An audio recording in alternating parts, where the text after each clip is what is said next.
Welcome to another edition of the Gridiron Report, brought to you by Red Raider Outfitter, the fans' favorite since 1975. I'm Jared Johnson. I'm joined by the Mighty Joe Yeager. Well, Mighty Joe, you've been kind of a professor of sorts in your day. You've been at least a TA. I know a lot of people look at you as a professor of like at least Texas Tech basketball, if not Texas Tech sports.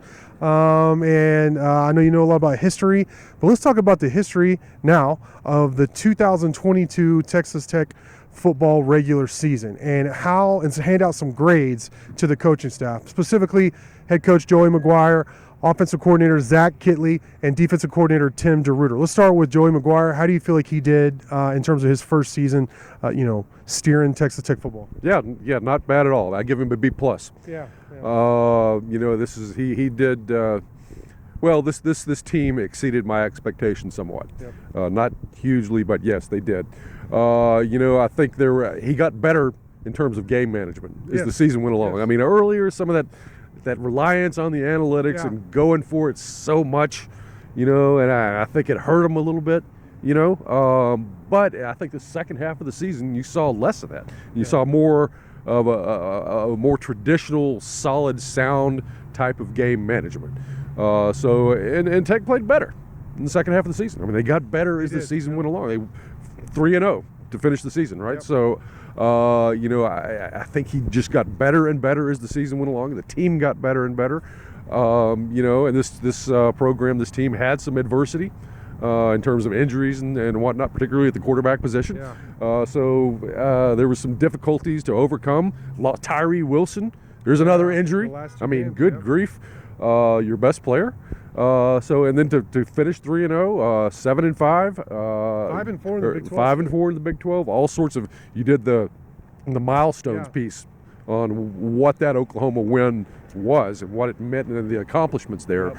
And I mean, that's right. There was a lot of great stuff there that came along at the end of the season. And so I think B+, strong B+ is a good mark for Coach McGuire. Yeah, I agree. I actually did that video about, I still believe McGuire's the right hire a year later, and that was in the midst of several losses. Certainly I still feel at least as strongly about that now. To finish the season the way they did, they found ways to win. Yeah. They beat a Kansas team that was on the rise. You even mentioned could overtake Texas Tech. In the Big 12 sphere or whatever. The Big 12 picture, the pecking order. But you beat them, you handled them. Then you go to Iowa State, you play in below freezing temperature. You had all these excuses to lose, and you found a way to win. Then you come back, and that was like a back alley brawl, on the East Coast in a dark alley kind of thing with Iowa State. And then you come back and you play Oklahoma State in a shootout. And without your best player, certainly your best pass rusher, and then Josiah Pierre goes down in that game too. So I mean, all of a sudden and you have a bad start to the game. I mean, these are games that Texas Tech found a way to lose for the past decade at least.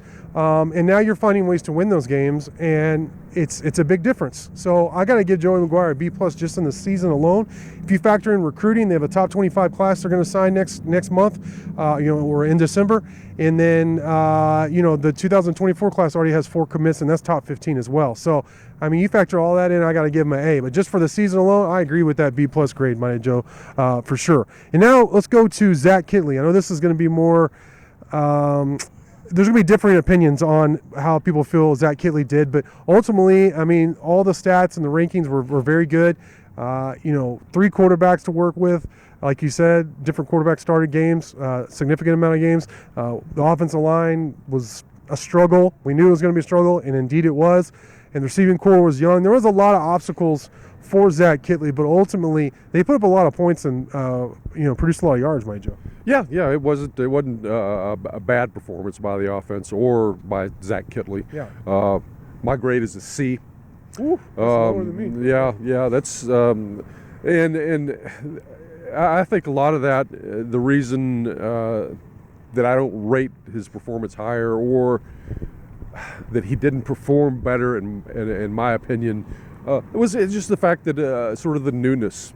He's a really young offensive coordinator. He's going against a bunch of really good veteran defensive coordinators in the Big 12. I mean, a guy like at the top of the list, Haycock up at Iowa State. That's a challenge for anybody. For such a young offensive coordinator to go up against those guys, it's going to be, I think there's going to be some struggles, and I think you're going to see him improve. I would expect that if we're doing this same time next year, we're looking up in the B's somewhere, maybe a B plus or something, who knows. But, basically I think there was the reason I don't go higher is that there was sort of an unwillingness to run the football a lot of times. Now, if you look at overall, the balance is not bad. You did pass more than you ran, which is unexpected, and there's nothing wrong with that. But I think too many times, particularly early in games, there was just a pass mentality, and you would get in a hole, man. Your offense would struggle, and then finally you come around and start running the football a little bit, and lo and behold, everything opens up for you. So I think there was just a little bit of stubbornness in that regard, and but something else. You got to give Kittley credit for the fact that he was having to deal with a messed up quarterback room, guys banged up all the time. Absolutely. So you take that into consideration. I could go with a C plus, anyway, just considering that. But it's kind of what I'm looking at. Yeah, I'm a final results kind of guy. If you had asked me this a month ago, I would have been like C minus, maybe even D plus, because of a lot of the things you listed. The stubbornness in terms of with the pass, and when you have a good running back room and the ability to run the ball, it was, I wrote that piece, run the dang ball, Texas Tech, and I think they did. And they won those 3 games in large part because they did say, okay, this is what we need to do to win the game. And especially in second half. Their second half adjustments were pretty good offensively.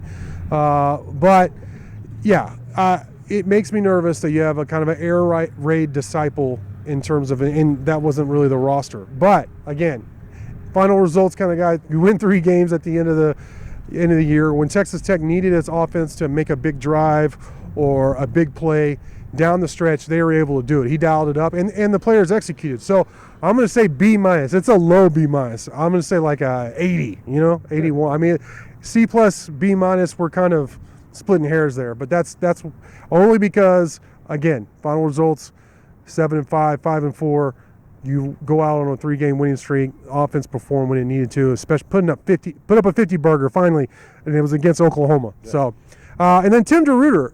The stats don't look as good defensively as they do on offense, but for those of us who have been here watching Texas Tech recovering and cataloging just how terrible the defense has been for such a long time, I feel like the job he did here with a veteran group now, but still the job he did was nothing short of remarkable, my Joe. Yeah, and I'm giving him a B plus, same as Joey McGuire. Yeah, I think that's good. On the plus side, what impressed me most about this defense was its ability to respond in a quick change situation where their offense threw a lot of interceptions, too many turnovers, going for it, on fourth down, not making it. And so you had these turnovers in situations where they had to go back out there unexpectedly, and oftentimes these were in Tech territory, but how many times did they bail the team out? Bail the offense out, bail whoever's making these calls, Joey McGuire out, again and again and again. They rose up and stopped people. They were excellent red zone defense. Yes. I mean, once you get down in there inside the 20 against Tech, it's tough to punch it in. So very, very good in that regard. Also, the pass rush. Yes. Which is very strong. Even without Tyree Wilson, they did okay, in terms of pass rush. And, a lot of that was Tyree Wilson just having a phenomenally talented player like that makes a big difference. But I thought DeRuyter did a good job of being creative with his blitz packages and ways to get pressure on the quarterback. I think Muddy Waters was a good factor and pass rushing as well. I think he used Muddy well. So that's all up to the good, and that was the strength of the defense, and why I give him a good B plus grade. Why it's not higher, is you had 3 bad games, basically, Oklahoma, Baylor, and K-State. Where you just did not really play very well on the defensive side of the ball. And then the other thing is, you just didn't generate turnovers. Yes. Was it 7 interceptions for the season or something like that? No more than 9. It was 7, 9, something like that. Forced a few fumbles, but still just not enough turnover creation. And I'm sure Tim DeRuyter would say the exact same thing. But I mean, that's the negative side. But overall, very pleased with the defense and the job that Tim DeRuyter did. Yeah, I think you said it perfectly. I agree with everything you said about the plus, and then the reason why I'm keeping it a B plus and not putting it in the A category is because of the lack of turnovers. The only thing that you didn't mention that I would add is that, well, two things. First off, it's semantics, but what they called it in terms of like answering the bell, like when they were put in tough situations, they called it putting out fires.